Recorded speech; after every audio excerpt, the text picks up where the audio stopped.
um, not only on European Union law and European Union taxation law, but also on Nexus and citizenship and residence. So it's a real pleasure to have her here.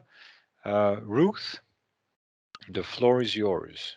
Well, thank you very much. I'm really happy to be here, and greetings from the East Coast of the United States. I was really interested to hear, I caught a little bit of this morning's session with Advocate General Kokot before I had to go teach my class, and I noticed that she mentioned the Fourth Restatement of Foreign Relations Law and the Wayfair case. And it really, made me think about how we're all part of one global legal community, and how conferences like this really give us the opportunity to think about that and exchange ideas. We are all together today due to the wonders of technology. The technologies are playing insurance functions we didn't know that they were playing until the pandemic. They caught and buoyed our economy that was plummeting due to pandemic, allowing us to work and produce and continue to do our jobs, in relative safety, notwithstanding the pandemic. But at the same time, these technologies enable us to continue to work and facilitate all of us to be here today. They raise serious problems of democracy, of privacy, and of course, of tax. But today, I am not here to talk about digital tax. I have lots of thoughts on that. My thoughts on digital tax, I think, are well known. Instead, today, I'm going to talk to you about citizenship-based tax nexus for individuals. As many of you know, the United States imposes worldwide tax on its citizens, no matter where in the world they reside. This tax was introduced during the Civil War as an effort to punish tax dodgers, and we've had it ever since. So I'm going to talk about the arguments for and against citizenship taxation. And these arguments come out of a paper that's posted, a published paper that's posted on SSRN called Citizenship Taxation. Okay, so there are three traditional fairness arguments for citizenship taxation: consent, benefits, and social obligation, or social membership. First is consent. The idea here is love it or leave it. The notion is that taxpayers could renounce their citizenship and thereby escape the citizenship tax. And if they don't, it must mean that they consent to it. If this argument is convincing at all, I don't find it especially convincing. I think the costs of giving up citizenship are too high to consider it to be meaningful consent to tax. But it's not convincing if the person only has one citizenship, so that relinquishing citizenship would make her stateless, or would leave her with citizenship only in a country that doesn't respect civil rights. And so it depends where else she has a citizenship. The second fairness argument for citizenship tax is about benefits. There's an idea that citizenship tax can be justified by benefits that non-resident citizens continue to receive once they depart the country. The idea is you get something, you ought to pay something. And so that's the basis for the citizenship tax. So what kinds of benefits do Americans receive when they go abroad? They can still vote. They can re-enter the United States whenever they like. They receive personal and property protection to some extent from the United States, even abroad. Defenders of citizenship tax haven't made this argument, but they could argue that citizenship tax reduces the moral hazards associated with non-resident voting. Non-resident citizens vote for policies that they don't have to pay for and aren't subject to. Citizenship tax at least eliminates one of those, so they still have to contribute to the costs of policies that they vote for. But of course, lots of countries provide these same benefits to their non-resident citizens without imposing worldwide tax. And that, the real flaw of this argument, of course, is that the underlying premise that income taxes are based on the benefits principle doesn't hold up to scrutiny. The modern income tax is not based on benefits principle, it's based on the ability to pay principle. So even setting aside the idea that non-resident citizens don't receive the same benefits as do resident citizens, this argument only takes you so far. Okay, so if we wanted to have a benefits tax, we could, right? We could craft a benefits tax that would be meant to compensate the United States for whatever benefits Americans receive while they reside abroad. So, you know, if you can't use consent and benefits is unconvincing, that leaves us with the final and I think best argument for citizenship tax, which is the social obligation theory of tax. Here, the idea is that paying income tax is a duty of national citizenship, and that duty does not cease merely because a person crosses the national border. You exit the country, the obligation sticks to you. In my paper, I call this the social obligation theory of citizenship tax. And in considering this argument in the paper, I don't attempt to support or refute the claims that one, a person's tax obligation should be measured by her worldwide income, or two, the claim that the source of that obligation is her moral duty to her society. So I take those two claims as true in order to think about what that would mean for how we should tax and whether citizenship tax is valid. So if redistribution is accepted at the national level, but not generally at the global level, then defining the national community is important not only for determining who gets benefits, but also who has to pay for them. So the question becomes, what legal rule effectuates the best match between the members of the national community and the country? As far as I was able to determine, there's no good definition in the tax literature of national community membership. So immigration scholars deal with this issue, and most of them seem to understand national community membership to exist on a spectrum where meaningful contacts between a person and a state determine the person's place on the continuum. So citizenship and residence are probably the most meaningful contacts between a person and a state, but others include politics, culture, religion, language, and so on. The problem with citizenship tax is that the substantive connection between a non-resident citizen and the citizenship state varies. So some non-resident Americans are closely connected to the United States, but others aren't. So think of a student or a corporate secondee. This is a person who's temporarily outside of the United States intending to come back. These people remain closely connected to the United States and remain members of its national community, notwithstanding that they live abroad. For these taxpayers, citizenship is a good proxy. Indeed, it's a better proxy than is residence for their national community membership. So for them, citizenship taxation is fair. But farther along the connectedness spectrum would be Americans who permanently reside abroad, but who retain their US citizenship. So now think of an American who marries a non-resident and they resettle in the spouse's state. At the far end of the spectrum would be the so-called accidental Americans. These are people who are Americans by virtue of being born here, but they might never reside in the United States. And some of these people don't even know their status as US citizens. So for these people, national community membership simply cannot function as a justification for their citizenship taxation.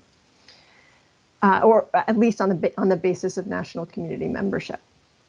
So, the real question becomes, is there an administrable rule that does a better job than does citizenship at linking, right, capturing national community membership? The dominant alternatives in the world are residence-based tests. This might involve physical presence or domicile. And if we think about the taxpayers I just described, the student, the temporary corporate transferee, the permanent resettler, and the accidental American, You come out differently on whether you think residence or citizenship is a better proxy. So for the student in the corporate secondee, citizenship is a better proxy than is physical presence or domicile as to their community, national community membership. For the permanent resettler, citizenship is probably a better proxy in the early years, but as time goes on, it becomes a less and less good proxy for national community membership. And then at some point, it's no longer a good proxy for national community membership. And this person's national community membership allegiance switches over to the state of resettlement. Of course, for accidental Americans, citizenship is a poor proxy for membership in the U.S. national community, and perhaps her other nationality or her residence would be a better proxy. Okay, so consideration of just those 4 scenarios reveals that it's far from clear that residence-based standards are more likely than citizenship to coincide with substantive national community membership, at least when those residence standards rely primarily on physical presence. On the other hand, a more substantive residence rule that could take into account both presence and citizenship would seem to do a better job at capturing national community membership than either rule on its own. The problem, of course, is that that kind of multi-factor test would be less administrable, harder to administer than a pure citizenship test. So let's talk about administrability. So there's at least one scholar in the United States who advocates citizenship tax because it's a bright line, easy to administer rule that enables the United States to avoid arguing with taxpayers about how many days they spent in the jurisdiction. That observation is true, but I think it takes too narrow a view of tax administration. So to evaluate the administrability of citizenship tax, we need to think about not only the threshold decision of who's in and who's out, which is very easy to make on a citizenship tax basis. Are you a citizen is the only question. It has a clear answer in nearly every case. But we also have to consider all of the administrative consequences that flow from that decision. And so citizenship taxation includes in the tax base many people who are outside the territorial jurisdiction of the United States, and therefore it raises more serious administrative burdens than do other types of residence rules that require a connection with the state physical presence, domicile, what have you. So, the citizenship tax has problems of enforceability. And anyone interested in my attempts to estimate the tax gap from citizenship taxation, or I should say, my frustrations at not being able to estimate the tax gap of citizenship taxation, can look to the paper. But the truth is that the United States loses track of its citizens when they go abroad. The State Department doesn't know within 100,000 how many Americans there are living abroad, much less does the US government know their income. Although FATCA may help provide additional information about the income and the accounts of non-resident Americans, I think I need not remind this group that FATCA comes at great administrative and not to mention psychic costs. When speaking of psychic costs, we can't forget the extreme to the point of unmanageable burdens that citizenship tax places on ordinary Americans living abroad. So just for example, if a non-resident has a local corporation, that corporation is a CFC. It is subject to subpart F and now guilty. Just the subpart F form is estimated by the US government to require 15 8-hour workdays to fill it out. Okay. Non-resident Americans have to convert all of their transactions into US currency. They have to figure out the foreign tax credit if they can. And they have to figure out the foreign earned income exclusion if they can manage that. Now, this is an exclusion that the Government Accountability Office has called unreasonably complex. So as a result of all of this complexity, what we've seen among citizens abroad is an increased abandonment of citizenship, typically not because the taxpayer can't bear the economic burden of the tax, but because the taxpayer can't bear the compliance burden. As an American, I find the idea that a fellow citizen would give up their citizenship because they don't have the mental energy required to fill out tax forms to be a small tragedy.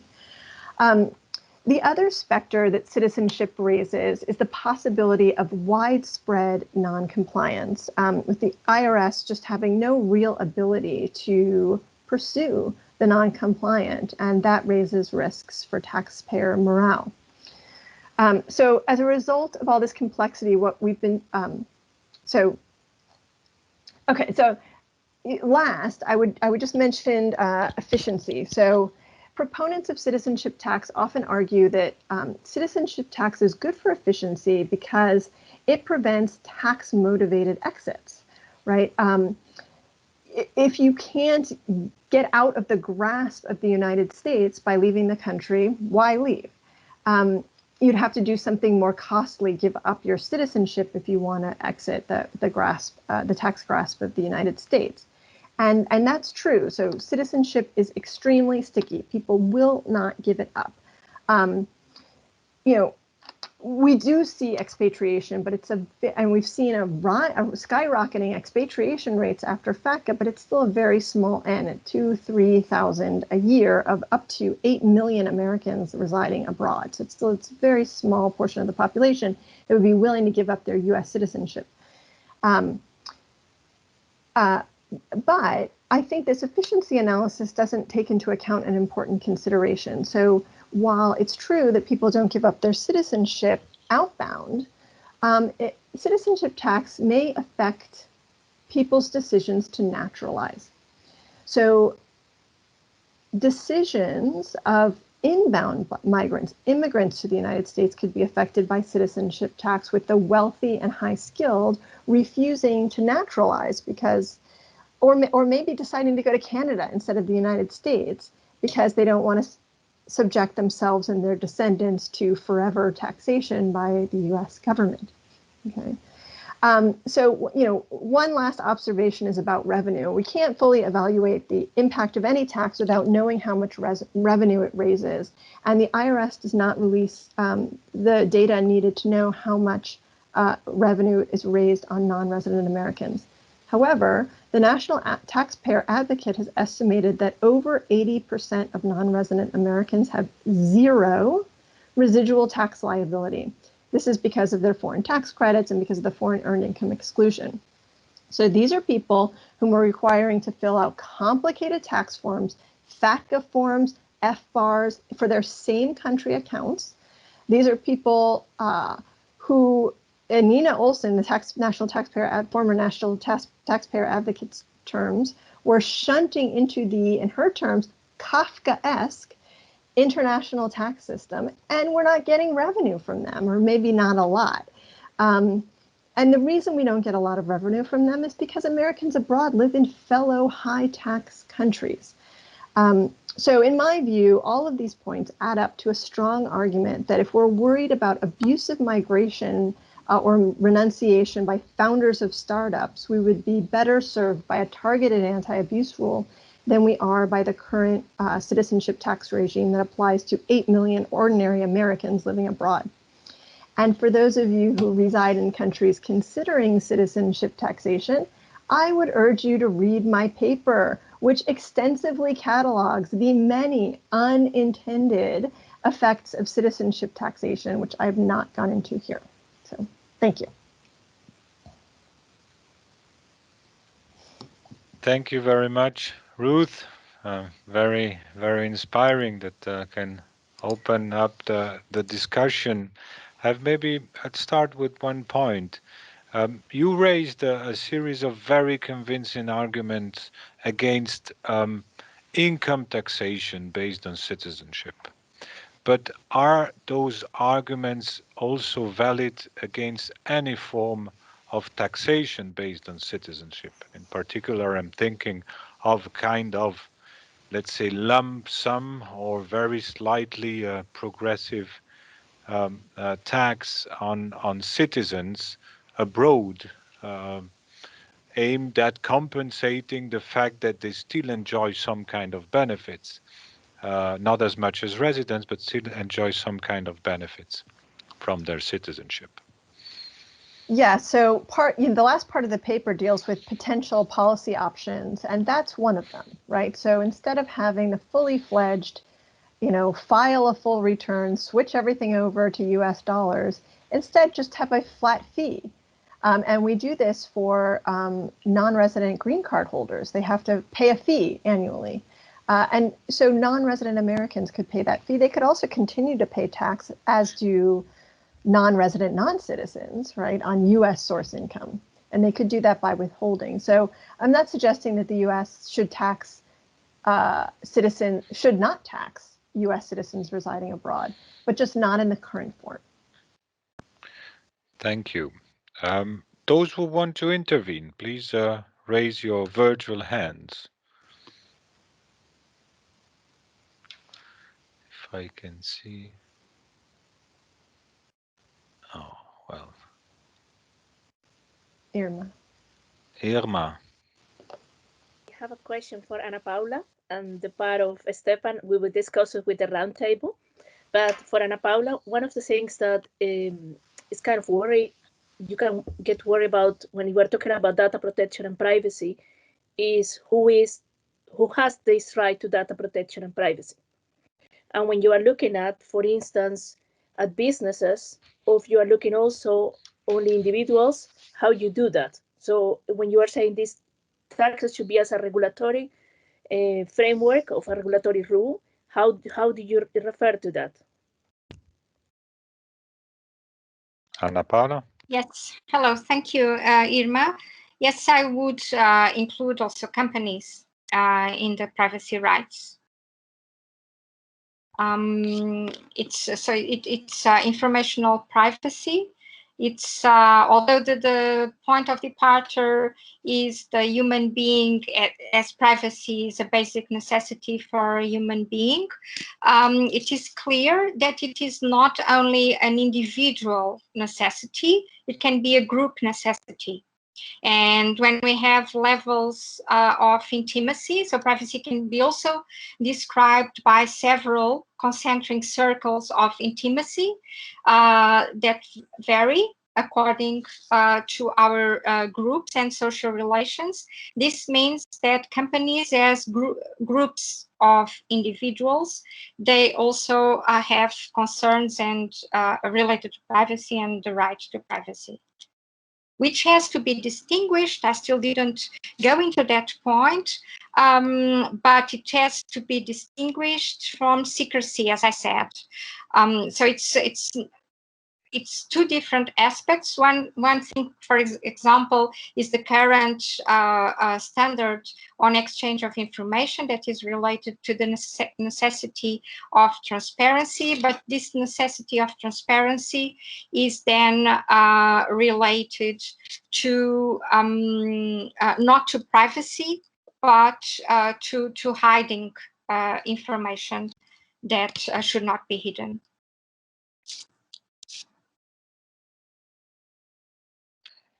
Thank you. I can see, so Rita, Tsudoki, Joachim, you've still your hand up, but I don't know if it's another request for intervention or if it is only from last time. But Rita, please. Yes, I would have a question to Ruth.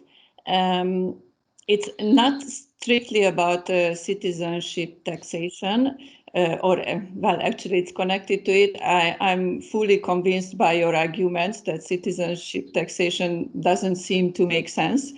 But you mentioned one criteria which could be argued for citizenship taxation. taxation that citizens vote. They have a voting right. That means that they can influence the policies of the United States or their country of citizenship, and that justifies that they are taxed. And my question is that, is there really such a close connection between voting and taxation? Because if I think of myself, who I'm a resident in Austria, and before that I was a resident in the Netherlands for more than 10 years now, right now I am taxed on my worldwide income in Austria, and I'm voting in Hungary because I'm a citizen of Hungary. And I'm not allowed to vote in Austria, despite the fact that by now, for 6 years, I'm taxed on my worldwide income in Austria. So my question is about this principle of no taxation without representation. Is that still a valid principle? Right, so no taxation without representation, the rallying cry of the revolutionaries in the American Revolution when throwing off the British yoke. Yeah, so here the question is, you know, is the comment "no representation without taxation" equally good, right? No, I'm not persuaded by the argument that citizens' retention of the right to vote justifies retention of tax jurisdiction over them.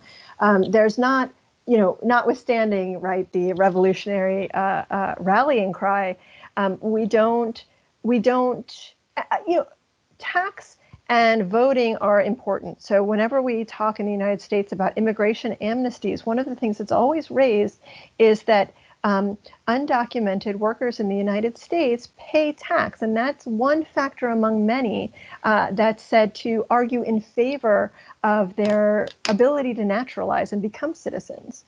But of course, we tax them on their worldwide income, whether or not they're citizens, as do most countries, right? Tax residents on their worldwide income. So I'm not persuaded by this link. It is somewhat unusual for the United States to allow non-resident citizens to vote forever. So you'll never lose your voting right if you're a U.S. citizen if you live abroad, no matter how long you live abroad.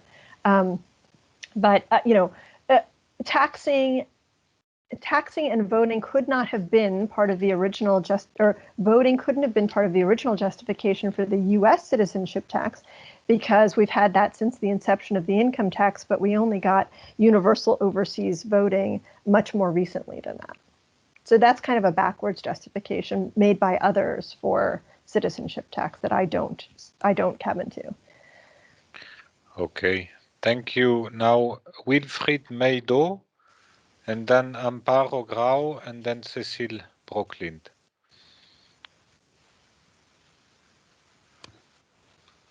Wilfried Meido, are you there? Can you hear me? Yes. Yeah, I have a question for Ruth, please. Thank you for your presentation. My question refers to other countries who tend to use the criteria of citizenship, like the US, but they tend to use the criteria of citizenship linked with the residence. I'm thinking, for instance, of Finland, you know, and I don't know whether Sweden uses the same system. So I was thinking that some other countries tend to follow the US system, but in certain circumstances.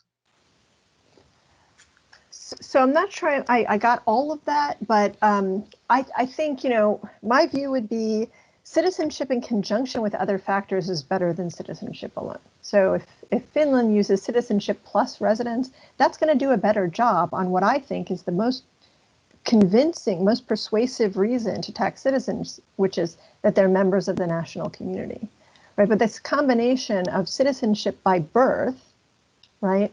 And full stop, right? You're born here, you're a citizen, and that's all you need to tax, no matter how long a person has resided outside the jurisdiction of the United States. To me, that's insufficient.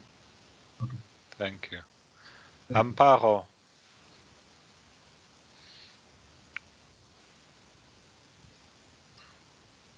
Thank you. Can you hear me? Yes. Oh, it's fantastic, this conference. Thank you for the presentations made. And I just wanted to raise one question regarding the temporal aspect in the privacy issue. I like the approach, bearing in mind that it's not only an individual question, but also a social impact that could make an argument to taxation.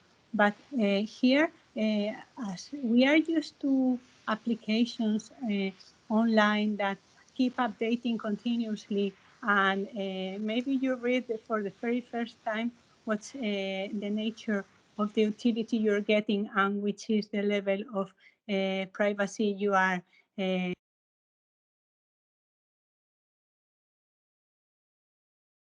Oh, Amparo, you're muted. Oh. Yeah, okay. I don't know. It's working. No, it was. Yes. It gets moved automatically. Well, maybe too long intervention. Sorry. The idea was for Ana Paula asking about if she has considered the dynamic aspect of the conditions changing in legislation and in contract terms. Thank you. Ana Paula? I would need that you specify a bit more, Amparo. Sorry.